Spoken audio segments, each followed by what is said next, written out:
잊지 말자. 차갑게 부는 이 바람 기억하자.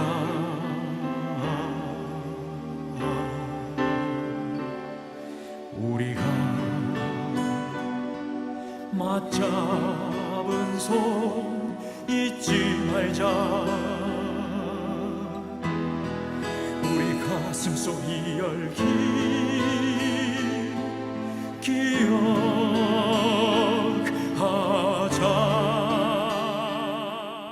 이 시대에는 광복군으로, 이승만 정권에서는 사상기를 통한 언론인의 파수꾼으로, 그리고 유신치하 박정권에서는 암울한 시대를 저야의 빛으로 밝히다가 쓰러져간 장준하.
안녕하세요.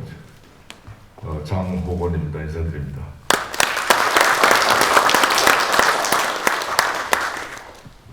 오늘 고향 포럼에서 4월 19일 기획하고 굉장히 의미 있는 자리를 마련해 주셨고, 또 우리 행사도 안 하고 또 여러 가지 얘기를 많이 해서 제가 얼마 전에 맞지 않게 회고록을 하나 썼습니다. 그 회고록을 쓰게 된 동기도 좀 여러 가지 의미가 있었습니다만은, 그 출판 기념회는 이미 했습니다만은, 그 명분으로 해서 오늘 고향 포럼에서 이렇게 강연회를 열어주셨어요. 그래서 사실은 제가 출판 기념경 해갖고 시국 강연을 전국으로 하려고 했었습니다.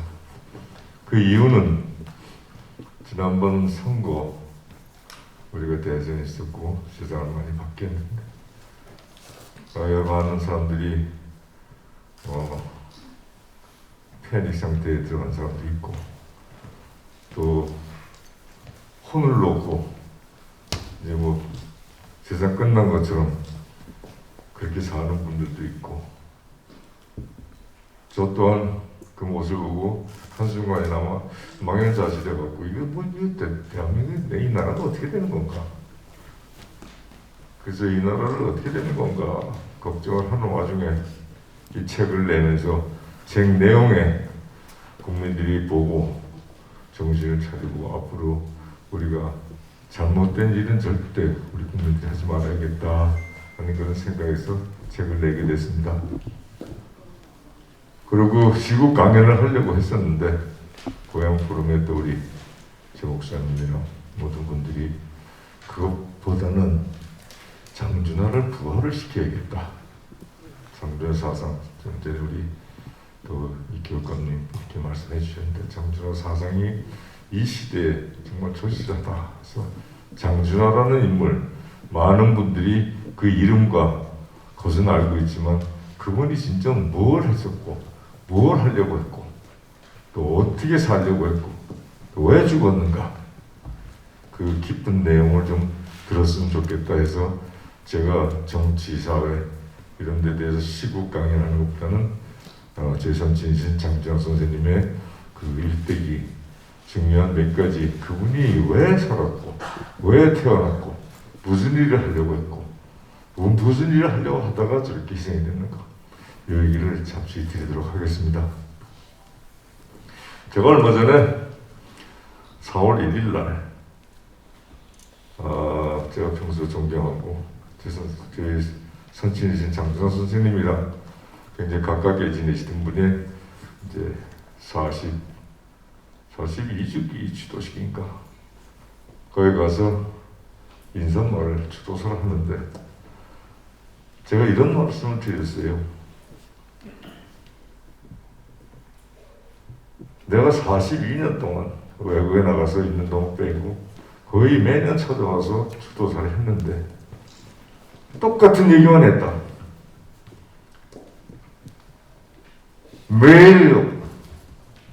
매년 와서 내년에는 올해는 장준하 선생님과 같은 분들이 이루려고 했던 그러한 제대로 된 나라, 바로 선 나라, 이런 나라를 꼭 만들겠습니다. 그 약속을 40여 년 했습니다. 근데 안 됐어요. 지난 4월 1일 날 제가 그랬습니다. 이제 할 말이 없습니다. 무슨 말을 하겠습니까? 그리고 여러분들 지금 뭐 패닉 상태다, 혼줄이 빠졌다, 살 맛을 잃었다. 그 대선 한번 보고 그러는 건데 누구 잘못이냐고. 저도 조금 생각을 해보니까 한순간 저도 혼이 빠져 있었는데 왜 이렇게 됐을까 이 나라가. 가만 생각해 보니까 내 잘못이더라 이거예요. 내가 잘못해서 그랬어. 그리고 그날 좀 관계에 계신 분들도 하는데 내 잘못이라고 난 생각했다. 그리고 당신들 잘못이라고. 나아가서는 많은 우리 국민들의 잘못이라고. 우리들이 깨어나지는 못해갖고 이런 결과가 나온 거 아니요. 그래서 더 이상 드릴 말씀 없습니다. 죄송합니다 하고 돌아서 나왔어요. 제가 이 말씀을 드리냐면 장준하 선생님의 뜻이 아직까지 이루어지지 않았기 때문에 지금 내 나이에 그분이 내 몸뚱아리를 빌려갖고 그 뜻을 이루라고 저를 이렇게 힘들게 만드시는 것 같아요. 자, 그러면 돌아가서 장준하라는 누군가? 길게 말씀 안 드리고 전 자식으로서 그분을 이렇게 봤을 때 제 책에도 썼습니다마는 장준하라는 분은 14살 때 그때는 일제하죠. 거리를 지나가다가 사진관에 걸려있는 대한민국 전도를 보고 들어가서 사진사 보고 사진 좀 찍어달라. 그리고 대한민국 전도를 옆에다 앉고 사진을 찍습니다. 그거 왜 그러냐 했더니 나는 오늘로서 이 대한민국이랑 결혼합니다. 그 장준하 선생의 첫 번째 부인이 대한민국이에요. 그분은 그렇게 시작됐습니다. 그리고 대한민국 저희 뮤지컬에도 나왔습니다만 저희 어머니 만난 것도 그렇지만 그것보다 더 중요한 거는 그분은 오로지 생각은 그 당시 우리 젊은이들이 고반 그러겠습니다만은 국가, 민족, 독립 이거밖에 없어요. 그 여러 가지 얘기가 많습니다만 결국은 일본군에서 북동용으로 가서 서안에서 탈출해갖고 그 탈출하는 건 뭐 영화에도 많이 나옵니다만 일본군에서 탈출한다는 건 목숨을 건 거죠. 탈출해서 6,000리길을 걸어서 54명을 데리고 같이 젊은 사람들이 6,000리길을 걸어서 파총령이라는 정말 제도 나라서 못 넘어간다는 그런 산을 넘고 6개월에 걸쳐서 임시정부로 찾아가는 첫 젊은이가 됩니다. 그리고 임시정부에 가서 김구 선생을 만나고 거기서 눈물을 흘리고 그 태극기를 보면서 우리는 정말 우리나라 국기가 뭔지를 한번 보고 싶었다고 그 눈물을 흘립니다. 그러면서 그분은 등불이라는 잡지를 만듭니다. 그러면서도 그 사이에 훗날 해방돼서 들어와서 우리나라 정치사에 대해서도 굉장히 화도 많이 나셨고 하셨습니다만은 그 당시 임시정부에 있었던 그 원로들, 임직위원들의 정치적 파단 그것 때문에 젊은이가 굉장히 고민을 했죠. 그래서 택한 것이 정진대 광복군에 들어가서 정진대에 들어서 OSS 훈련받고 제1진으로 대한민국 1945년 8월 18일 날 들어옵니다. 그때 김구 선생께서 제 아끼는 학도병 출신 똑똑한 젊은이들이 내가 아끼는 젊은이들이 한국에 들어가면 죽을 텐데다. 그리고 말렸는데도 머리를 깎고 앉았고 나는 꼭 가겠다. 그래서 8월 18일 날 이미 8월 15일 날은 이제 일본이 패망을 했습니다만 들어옵니다. 들어와서 여의도로 이제 들어오죠. 그때 광복군에서는 이광석 장군, 김준엽 선생, 노능서, 또 장전호 선생, 그리고 한국계 미국인 4명하고 미군들하고 C-47기를 타고 여의도로 들어옵니다. 그게 처음으로 36년간 지배당하고 있고 식민지로 살던 대한민국의 정규 군대가 이 나라를 정진대로 들어옵니다. 역사책에는 제가 6년 전에 그 비행기를 찾아서 여의도에다 갖다 놓기 전까지는 역사책에도 없었어요.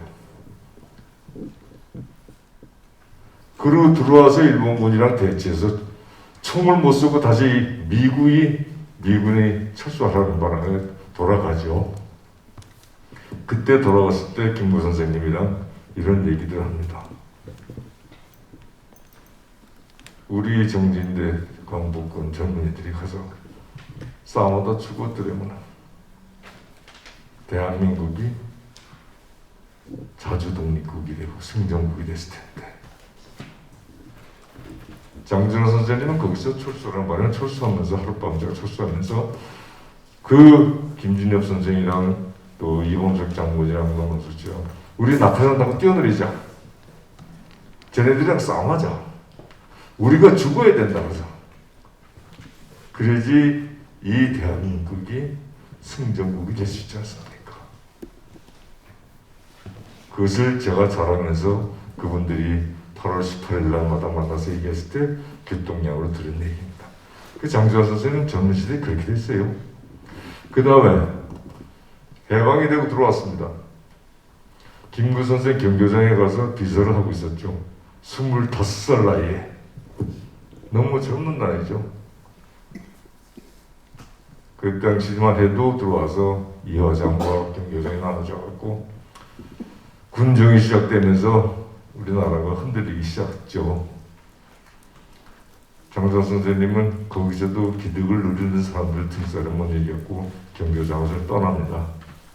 그리고 한신대학교 가서 공부를 하게 되죠. 거기가 장전 선생님이 귀국해서 독립운동가하고 김구 선생과 관계했습니다. 그러고 나서 우리 민족 상자인 6.25가 일어납니다. 그때 장정 선생님은 우리 교육감 말씀하셨습니다만은 사상 우리 국민이 깨어나야 되겠다. 그래서 사상을 만들었다가 이승만과 또 박마리아 이런 자들이 정치적인 어떤 반대편에서 했던 사람이 하는 거라 해서 사상을 죽입니다. 그래서 장정환 선생님은 죽은 사상에다가 계자를 하나 붙였고 독자적으로 개인 사상계를 발간하셔갖고 이교동란 때 마치 그 책으로서 많은 그 학생들과 소위 말하면 지식이 모자랐던 또 지식을 갈고 있던 젊은이들에게 많이 알렸죠. 전 세계 지식. 그 당시에 벌써 장정 선생님 사상계를 통해서 공산주의까지도 알리고 했습니다.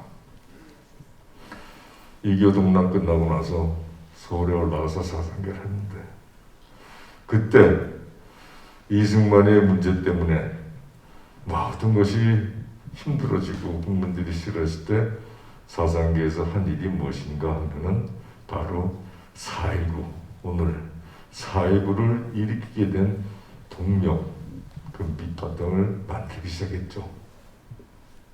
무엇을 말하랴 군화로 짓밟는 민중을 짓밟는 세태를 보고 하면서 사상계에다 혼돈을 써갖고 사상계는 그렇게 고통을 받으면서도 학생들이 들고 일어나서 4.19를 성공시키죠. 그 일정 부분을 장정 선생님이 아마 하셨다고 해도 과언이 아닐 겁니다. 그러고 나서 군정이 무너지고 그 다음에 장정 선생님이 하신 게 무엇이냐. 사상계 하는데 민주당 정권, 소위 말하면 장면 정권이죠.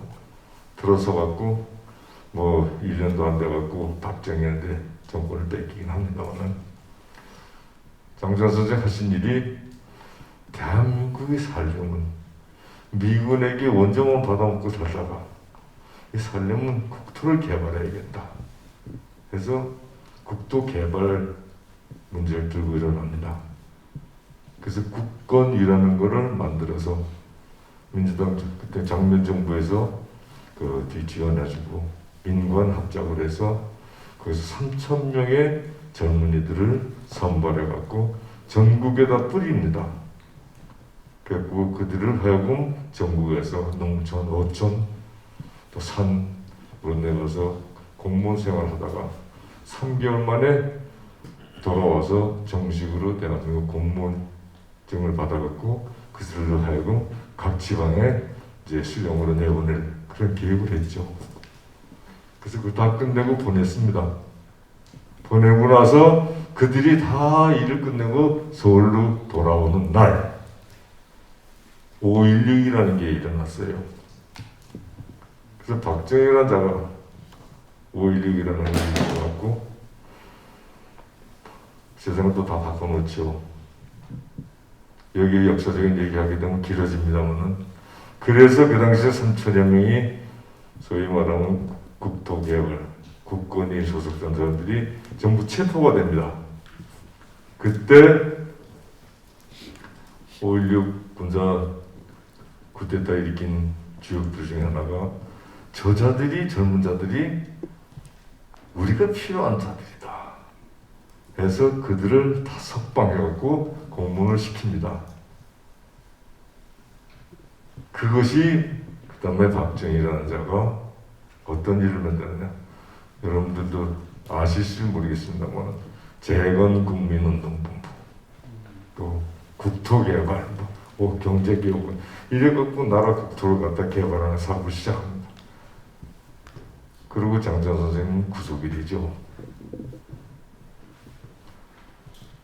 그래서 그 다음부터는 장전 선생님이 언론으로 하면서 박정희라는 군사쿠데타 지휘들과 또 싸움을 하게 됩니다. 그분은 계속 투쟁만 했어요. 그렇게. 그 당시엔 친일을 뭐 어떻게 한다 이런 생각도 별로 없었습니다. 그 당시는 군사, 독재, 또 잘못된 자본주의, 또 이 군정에 속해 있던 소위 말하는 친일했던 사람들과 관계했던 모든 정치권의 부정과 부패, 이들이 나라를 갖다가 흔들어 놓고 잘못 가게 만드는 것에 싸움을 했죠. 그것이 표면적으로는 군사 독재하고 싸움을 하게 된 거고, 그리고 또 그분이 그러다가 정치를 하게 됩니다. 그래서 국회의원을 한번 하시죠. 옥중에서 출마해서 박정희 때 최다표 득표를 하고 나오게 되죠. 그때 국회의원 생활을 하실 때 장전 선생님이 군인들하고 친하게 됩니다. 국방분과위원을 맡으면서 군정방부대에 가서 시찰하고 국정감사하면서 군인들의 복지라든가 이런 것에 대해서 관심을 많이 갖고 있는데, 원래 OSS 훈련받고 광복군을 했다 보니까 군인을 잘 알죠. 재미난 얘기는 거기서 한 거지. 장전 선생님이 국정감사를 하다가, 그 당시 물론 우리나라가 경찰상도 안 좋았습니다만 군대 비리가 너무 많아갖고 군인 애들이 음식을 제대로 못 먹으니까 아이들한테 달걀을 하나씩 줬으면 좋겠다. 그랬더니 예산이 너무 많이 든다. 그 전 군한테 계란 하나씩 주면 그게 돈이 얼마인데. 그때 장전호 선생님이 어떤 아이디어를 냈냐면, 대한민국 한국 육군의 군인들 장교들이 하복, 동복 이런 게 몇 벌씩 있는데 그 중에 한 벌만 줄여라. 그 한 벌 줄이면 애들한테 달걀이 하나씩 돌아갈 것 같다. 장 선생은 계속 오로지 생각하는 게 국가, 국민, 그 정도 나온 민족. 그리고 훗날 장 선생님이 유신에 반대하다가 군사 독재와 도저히 영구집권하고는 유신이라는 최악법 거기에 싸움하시다가 결국은 돌아가시죠. 그게 그분의 생입니다. 그 생 속에 저 같은 가족이 있는데 가족은 이름도 없어요. 한 예를 들자면 1975년도 장 선생님이 돌아가셨는데 1975년도 8월 17일 날 돌아가셨는데 제가 1975년도 5월 9일인가 결혼합니다. 그 3개월 만에 돌아가시죠. 그 결혼식장에 재미난 일이 있습니다. 어느 누구도 초대하지도 않고 그냥 종로에 있는 태화관 교회에서 가족끼리만 모여서 초촐하게 왜 결혼식을 결혼시켰는지 제가 아직까지 잘 이해가 안 가는데 결혼식이 시작됐어요. 근데 주례가 안 나오는 거예요. 그 주례라는 분이 누군가 하면 우리 이재정 교육감이 말씀하신 문 목사님이셨어요. 그 문 목사님께서 나타나시지 않으셨어요. 1시간이 지나도 안 나타나. 그래서 답답하게 있는 바람에 조용하게 결혼식을 하려는데 소리 소문 없이 입소문 났고 중앙정보부, 치안본부, 시경, 종로경찰서, 정보과 그 다음에 정치인들 또 그 당시 그 동아일보에서 쫓겨난 기자들 애들이 다 모여들었어요. 그 결혼식장이 바글바글하게 됐다. 그런데도 주례가 나타나니까 할 수 없이 거기에 하례교로 오신 함석헌 선생님 보고 좀 주례 좀 서달라고 대신. 그래서 함석헌 선생님이 할 수 없이 올라와서 주례를 쓰셨습니다. 그런데 사람들은 많이 모였고 1시간 기다렸고 주례를 하려고 오신 분이 아니었기 때문에 올라오셔서 주례를 쓰신 게 아니라 시국강연을 하기 시작했어요. 제 결혼식이 시국강연장이 됐습니다. 뭐 저희는 기대도 안 했습니다. 그랬고 시국강연장에서 저는 벌을 섰죠. 그리고 끝났는데 사람들이 저분들 축의금 같은 것도 많이 냈던가 봐요.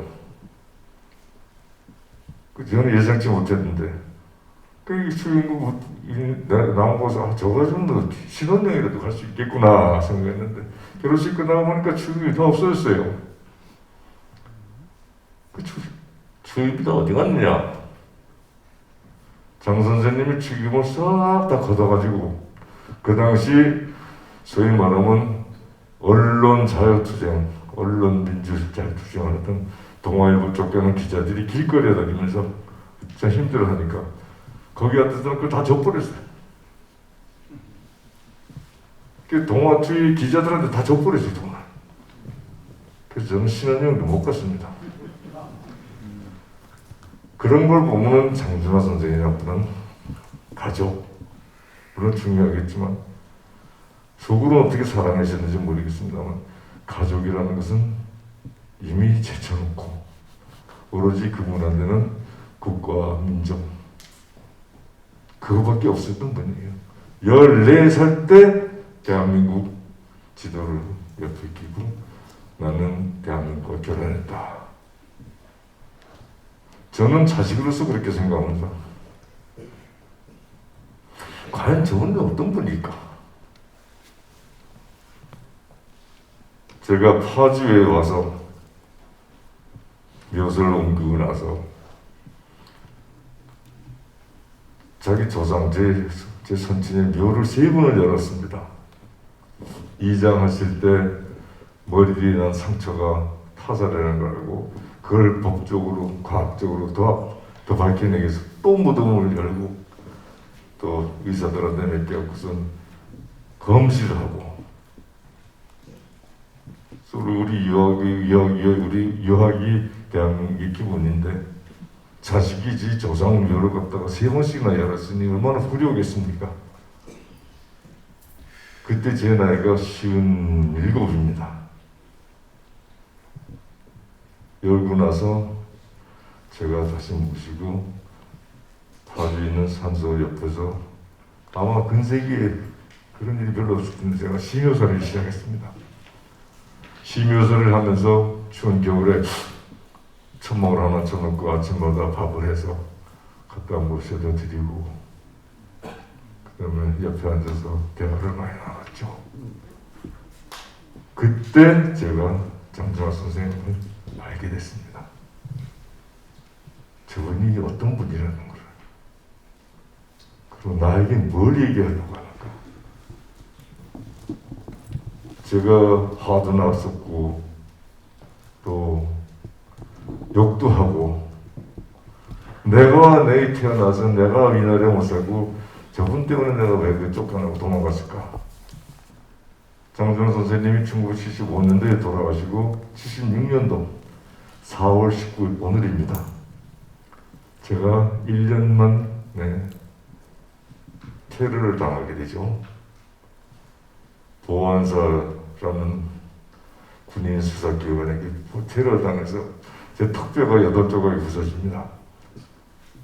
그 병원 생활을 6개월 하게 되죠. 그러고 나서 죽이겠구나 해서 제가 외국으로 도망갑니다. 그 이후에 나면 제가 모셔다 놓고서 내가 왜 이 고생을 해야 되나. 심효사를 하면서 그 대답을 제가 이제 들었어요. 저분은 나를 낳아놓고 자신이 다 못한 이 민족과 국가에 대해서 할 수 있는 일 다 못한 걸 자식의 몸을 빌려서 하려고 그러시는구나. 그러다 보니까 제 어깨가 그렇게 무겁지 않으시더라고요. 결론적으로 많은 얘기가 있습니다만은 오늘은 장 선생님에 대해서 좀 얘기하다 보니까 거기까지 얘기하는데 자식으로서 본 장준하는 그렇습니다. 그분은 몸 전체가 자유원, 민족공, 민주원 이 세 가지밖에 없습니다. 그분이 이 시대에 정말 다시 부활해갖고 우리 민족이 지금 잘못된 거, 우리나라가 잘못된 거, 또 특히 남북 문제 이런 데 대해서 제 몸을 빌려서 좀 그렇게 해보시려고 그러는 것 같은데 많이 부족한 것 같은데 옆에 있는 거 좋으신 분들이 도와주셨고 아마 제가 어느 정도는 그 판을 좀 깔아놓을 수 있을 것 같은 희망이 있습니다. 앞으로 고향, 파주, 일산 이 일대에서 경주의 서북부 여기서 중심이 돼갖고 남북 문제, 통일 문제에 어떤 큰 역할을 했으면 하는 그런 바람이고 저도 그 밑거름을 하려고 하고 있습니다. 그것이 아마 장전 선생님이 원하던 거라고 이렇게 생각하고 있고 그래서 민족은 자유원 그분의 꿈을 갖다가 이루어드리는 것이 결국 우리가 사는 길이다. 그래서 여기서 통일학교도 만들고 하려고 하는 것이 남북의 문제는 정치도 군사적으로 경제적으로 조금씩 도움은 될 수 있지만 그것이 해결점이 아니죠. 결국은 저쪽 윗동네 민족하고 우리 민족하고 서로가 소통이 돼야 된다. 서로가 소통이 되고 이해가 됐을 때만이 통일 문제를 얘기할 수 있겠다. 저는 그런 생각을 해서 우리 남쪽에서도 진정한 통일 일꾼을 만들기 위해서 통일학교를 만들어야겠다. 그것이 제 생각이 아니라 장정환 선생님 생각이라고 여러분께 말씀드리고 그 아들로서 열심히 고향 분들하고도 같이 협조해갖고 일을 해나도록 하겠습니다. 장정환 선생님에 대한 소개를 해달라고 해서 여기까지 하고 오늘 시간이 많이 됐으니까 다음번에는 제가 또 오라가 넘어와갖고 시국에 대해서 좀 극렬하게 여러분들에게 말씀드리도록 하겠습니다. 감사합니다.